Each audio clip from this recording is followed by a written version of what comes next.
जंगल जमीन की लड़ाई लड़ने वाला झारखंड मुक्ति मोर्चा माननीय गुरुजी के द्वारा ये राज अलग हुआ भी, और बेस था जल जंगल जमीन की लड़ाई, लेकिन ये तो डाइवर्ट हो गया।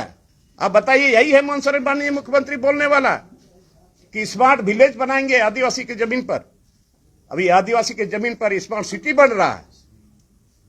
क्या कौन लोग रहेंगे? यहाँ के लोग रहेंगे? नहीं, कॉर्पोरेट घराने के लोग रहेंगे। आज आदिवासी यहाँ पर विलुप्त हो रहे हैं, आदिवासियों की संख्या कम हो रही है। अरे भाई, जमीन लेगा तो कितना लेगा? कितना छूट आपने उसको दिया?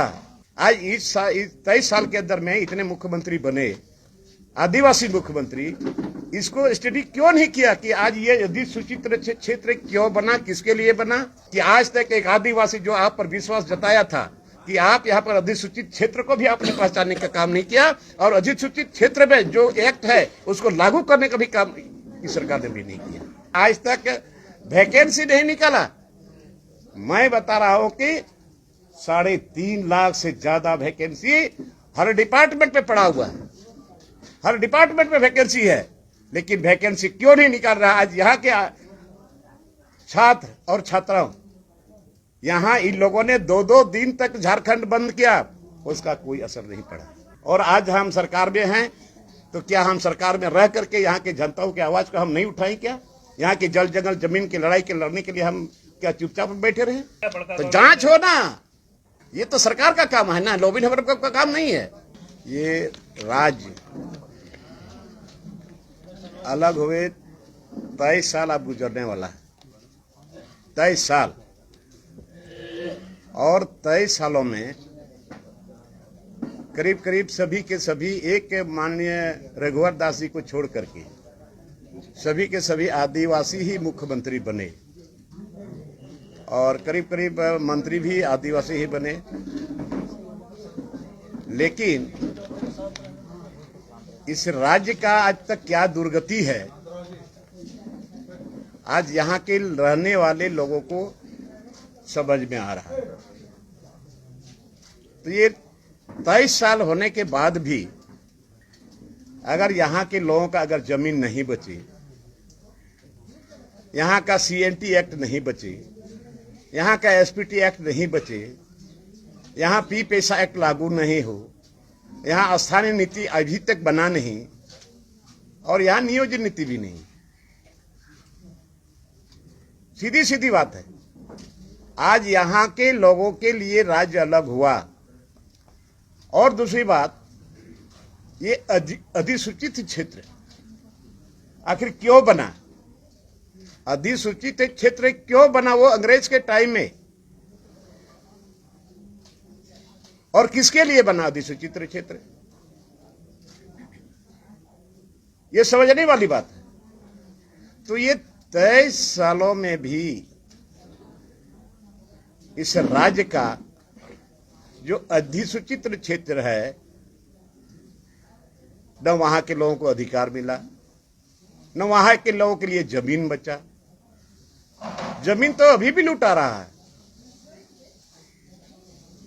और न डैम के नाम पर, खदान के नाम पर, कोयला खदान के नाम पर, एयरपोर्ट के नाम पर।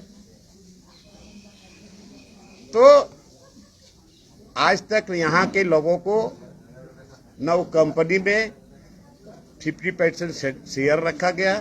आखिर लोगों का जमीन चला गया सदा के लिए।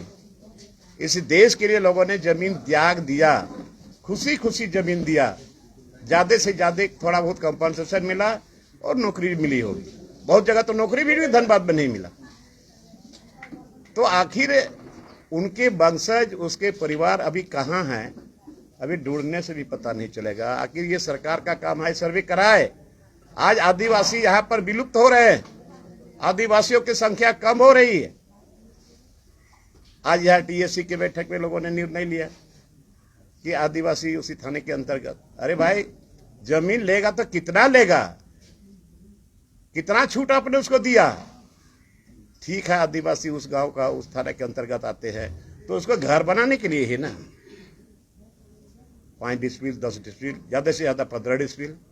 लेकिन ये तो एकदम खुलम खुला दे दिया कि वहां जमीन आदिवासी का जमीन खरीदेगा। तो ये घाटा नुकसान पर हम ज्यादा नहीं जाते हैं, बट हम ये जानना चाहते हैं कि ये अधिसूचित क्षेत्र क्यों बना, कोई इसको स्टडी किया?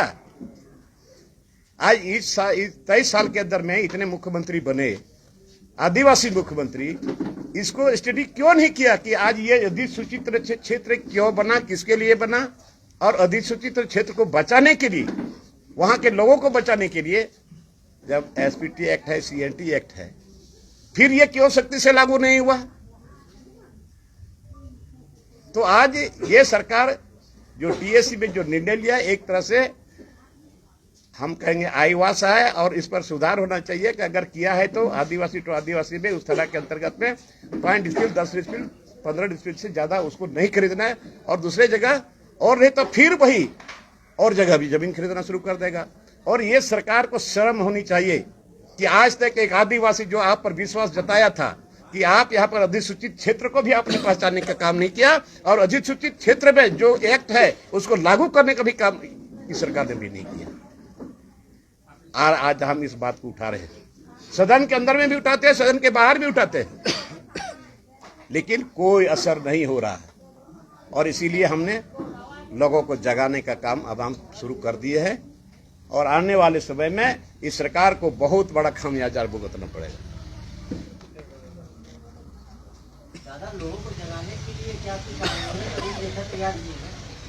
तैयार हो ही रहा है, लोग जाग रहे हैं तो आंदोलन तो तैयार होना ही है। जल जंगल जमीन की लड़ाई लड़ने वाला झारखंड मुक्ति मोर्चा माननीय गुरुजी के द्वारा ये राज अलग हुआ भी, और बेस था जल जंगल जमीन की लड़ाई, लेकिन ये तो डाइवर्ट हो गया। अब बताइए, यही है मनसर माननीय मुख्यमंत्री बोलने वाला कि स्मार्ट विलेज बनाएंगे आदिवासी की जमीन पर। अभी आदिवासी की जमीन पर स्मार्ट सिटी बन रहा है, क्या कौन लोग रहेंगे? यहाँ के लोग रहेंगे? नहीं, कॉरपोरेट घराने के लोग रहेंगे। तो ये सरकार कॉरपोरेट के साथ है, इसका मतलब आप गरीब के साथ नहीं है, झारखंडियों के साथ नहीं है।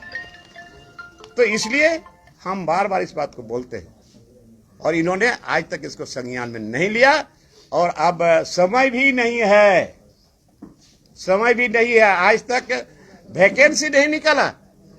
मैं बता रहा हूं कि 3.5 लाख से ज्यादा वैकेंसी हर डिपार्टमेंट में पड़ा हुआ है, हर डिपार्टमेंट में वैकेंसी है, लेकिन वैकेंसी क्यों नहीं निकाल रहा? आज यहाँ के छात्र और छात्राओं, यहाँ इन लोगों ने 2-2 दिन तक झारखंड बंद किया, उसका कोई असर नहीं पड़ा।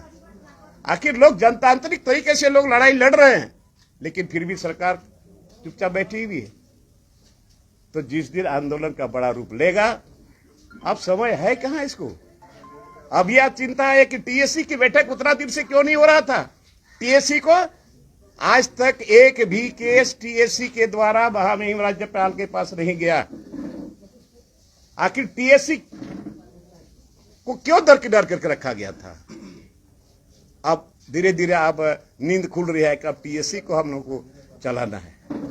आज कुछ बाहरिया लोग, कुछ नहीं, बाहरिया लोग कुछ जो इर्द गिर्द हैं सरकार में, आज उन्हीं लोगों का चलती है। सब लोग जानते हैं इस बात को। आज गुरुजी होते, उन लोगों का चलते नहीं चलता। और आज हम सरकार में हैं, तो क्या हम सरकार में रह करके यहाँ के जनताओं की आवाज को हम नहीं उठाएं? क्या यहाँ की जल जंगल जमीन की लड़ाई के लड़ने के लिए हम क्या चुपचाप बैठे रहे? ऐसा नहीं होगा। दादा, आप आदिवासी जमीन बचाने की बात कर रहे हैं, लेकिन आपके ही सत्ता पक्ष के एक विधायक पर सरकारी जमीन कब्जा करने का आरोप लगा है। बड़का तो जांच हो ना, ये तो सरकार का काम है ना, लॉबिंग हमारे का काम नहीं है। जांच हो